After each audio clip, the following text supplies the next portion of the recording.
నమస్కారం గురువుగారు. ఎవరు? నేను గురువుగారు, మీ శిష్యుడు మోహన్ని.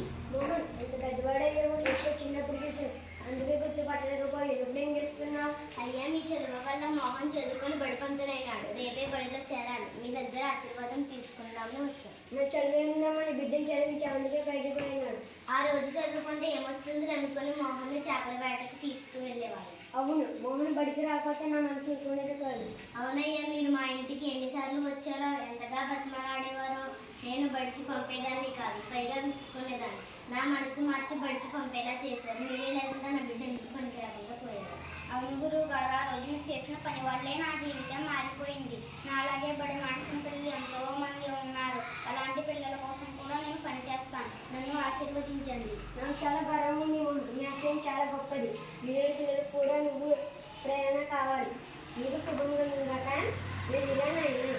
అలాగే గురువు గారు, దండలండి.